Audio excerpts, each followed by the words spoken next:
আজকে বানাবো অনেক মজাদার একটি ভর্তা। আসসালামু আলাইকুম। তো আমি কিছু সিম পাতা নিচ্ছি,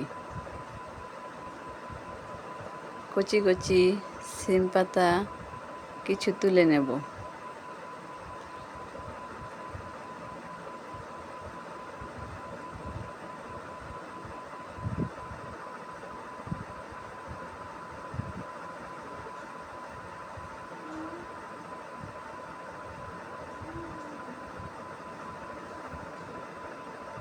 সিম পাতা তোলা হয়ে গেছে। এখন আমি পাতাগুলি ভালো করে ধুয়ে নেব। পানি দিয়ে ধুয়ে তারপর পানিটা ছেঁকে একটি কড়াই দিয়ে দেব। কড়াই দিয়ে দেব একটু লবণ, তারপর দিয়ে দেব কিছু রসুনের কোয়া আর কিছু কাঁচামরিচ। তারপর ডেকে মাটির চুলায় আগুন দিয়ে দেব। মাটির চুলায় আগুন দিয়ে কিছুক্ষণ জাল করে যে ঢাকনা খুলে নেড়ে চেড়ে দেব।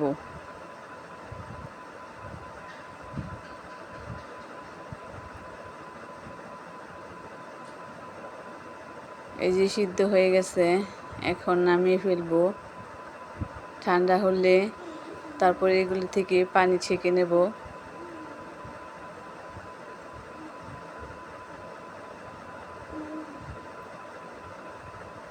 মরিচগুলি আর রসুনগুলি আলাদা করে নিচ্ছি। তারপর পাতা থেকে এরকম চিপে পানি ছেঁকে নিচ্ছি।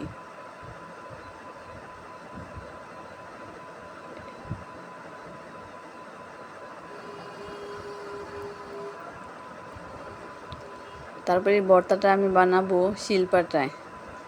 তো প্রথমে আমি মরিচগুলি বেটে নিচ্ছি, তারপর সিম পাতাগুলি বেটে নেব।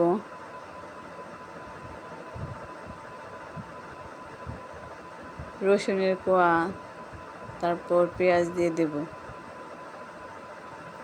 একটু লবণ দিয়ে।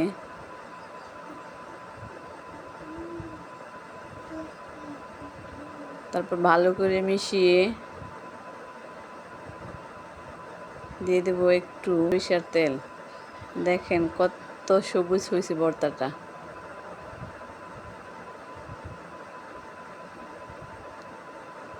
একটু তেল দিয়ে ভালো করে মিশিয়ে নামিয়ে নেব। দেখেন কত লোভনীয় হয়েছে আজকের সিম পাতার ভর্তাটা। খেতেও কিন্তু অনেক মজা হয়েছিল, কি বলবো, আপনারা বানিয়ে খেয়ে দেখবেন। আল্লাহ হাফেজ।